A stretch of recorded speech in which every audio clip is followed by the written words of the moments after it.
2002's 13 Ghosts, the remake of the William Castle film. Now, I've actually done a previous video reviewing the VHS for this movie, because I'm a big fan. You put Matthew Lillard in a horror movie, and I'm gonna watch it. But today, specifically, I wanted to talk about the DVD release for this movie. This is one of the original Snapcase releases. Hear that? Ooh, isn't that sweet? Ooh, yes. Now, some of you are going to instantly be like, holy crap, I remember these special features. And some of you are like, what the hell? What kind of awesome special features could that movie possibly have? It's not even that good of a movie. Sit tight.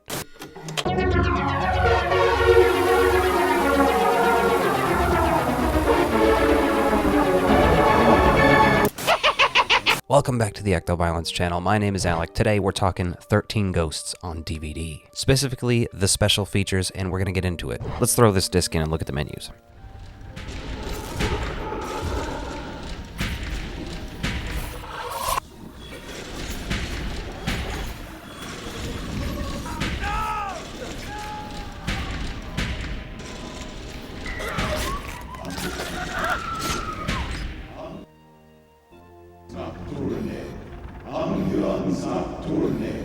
So I really like old school DVDs.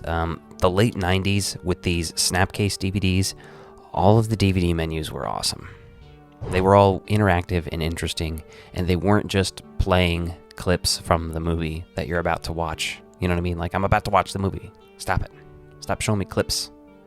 Maybe, like, do something like this. It's a very interesting and horrifying DVD menu, I have to say. And people have a lot of mixed opinions about this movie. But if we look at the special features, there is a feature-length audio commentary. Now, this guy, Steve Beck, he did a lot of commercials, and I think some music videos. He only ever did 2 movies, and they were 13 Ghosts and Ghost Ship after this. 2 movies which I actually really enjoy, but either he didn't like making movies, or the studios were like, nah.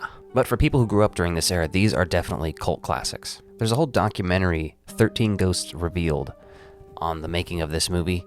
That's an awesome special feature. I like watching that stuff anyway. But the real golden nugget on here is something called the Ghost Files. That actually feels like a show you'd be watching on like the History Channel or like Sci-Fi Channel late at night back in, 2005. Before he became my firstborn son, little Billy Michaels was simply a stubborn brat. But essentially, it's a bunch of ghost profiles on all 12 of the main ghosts in this movie. First up is a hand of cards, which makes sense, right? This is for the ghost known as the Torso. And so with these, you get a little backstory, you get images, like I don't know where they collect all this stuff, it's like public domain images of random people and stuff sometimes. There's drawings and illustrations and clips from the actual movie as well. And F. Murray Abraham does the voiceover for it, as if he's in character from the movie. He chopped him into little pieces, wrapping them in cellophane and dumping them into the ocean. Together they formed the pieces which completed my search for the Torso. So the shoe represents the dire mother, and they explain her carnival life and her background with the sun. Some of this stuff is more horrifying than the actual movie, People have said based on what is in these files, they would like to see a movie of capturing all those ghosts. I mean, I'm in. A conflict that played itself out with bloody resolve, that left nearly the entire circus free of life, including poor Margaret and Harold. The gun represents the firstborn son, which is that little kid who has the arrow in his head, playing cowboys and Indians. It has a very actual documentary quality, which I appreciate. It's just a really fun special feature. But Billy's toy cap gun was no match for the steel-tipped arrow that took his life. The razor, which represents the angry princess. And this backstory involves getting a bunch of surgeries and then eventually trying to perform surgery on yourself. She finally gave up on achieving perfection and mutilated herself in a bathtub until her veins ran dry. Some of this stuff is so thought out and weird and bizarre. Some of them are pretty, interesting, but the trophy represents the torn prince, who is that high school kid who looks like a greaser that dies in a drag race fire and burns alive. The hot rod flipped 3 times before bursting into flames. His peers watched in horror as the fire engulfed their fallen hero. Needless to say, he never escaped his small-town life. His remains still buried in a small plot overlooking his beloved ball field. That's not super creative or anything, but it's interesting, it's funny. So there's a jawline, just a straight up bone sitting there, which represents the Jackal, who was the only person left in a mental hospital during a fire. Lots of people burning alive. When a fire broke out in the asylum, everyone but Ryan escaped. He chose to stay behind and meet his deserved fate.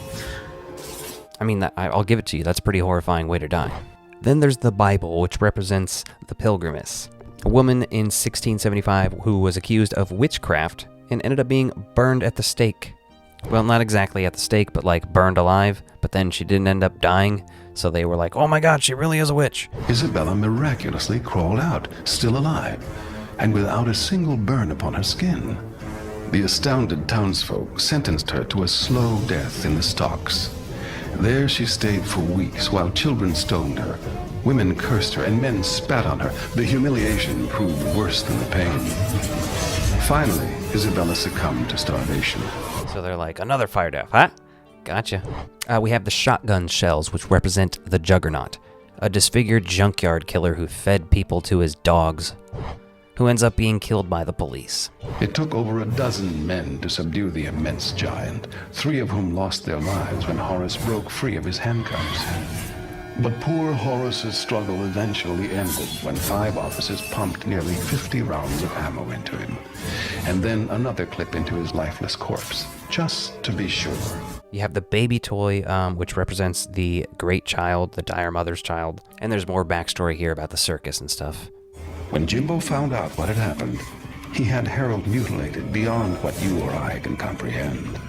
There's a photo which represents the withered lover, which is his nephew's wife, essentially, who died in a house fire, within the last year. Yeah, that's like the most depressing part of the movie for sure, but... Poor Arthur was devastated by not saving her, but her oh-so-tragic death served my needs perfectly. The nails, which represent, obviously, the hammer. George, a blacksmith whose family was killed and hung, and then they nailed him to a tree stump, essentially. Tied to a tree, nails were driven deep into his body with his own hammer. They finished the job by cutting off his most prized possession, his hand. And lastly, the crown, which represents the bound woman, a wealthy woman who was apparently very promiscuous and was killed by a boyfriend. 2 weeks later, Susan's body was found, buried beneath the football field's 50-yard line, bound in rope and strangled to death. Arrested and put on death row, Chet's last words were, "The bitch broke my heart, so I broke her neck." Less exciting. Yeah, she didn't deserve that. So these Ghost Files, I think, are one of the best special features that were ever put on a movie in the 90s, on the early 2000s, when these types of movies were coming out and they were doing this kind of weird stuff for DVD releases. Now they still do, especially boutique stuff, they do a ton of special features now. And that's the thing about physical media that helps keep it alive. New special features will keep nerds like me buying new stuff. Now also listed on the back here is Tricky XS Club Reel. Interactive menus, theatrical trailer, cast film highlights, scene access. And get this, enhanced features for your DVD-ROM PC. Link to the original theatrical website and other locations. Log into future online events. Like, this is just a sign of the times, right? America Online, keyword, 13 Ghosts. 13ghosts.com. Well, that's it. Let me know what you think of this special feature in the comments down below. Is this something you remember? Is this something you're just learning about? Either way, I think you can find copies like this pretty cheap, so if it's not something you've seen before but you like this movie, if you like this video, be sure to check out this one and hit that subscribe button. Thanks for watching.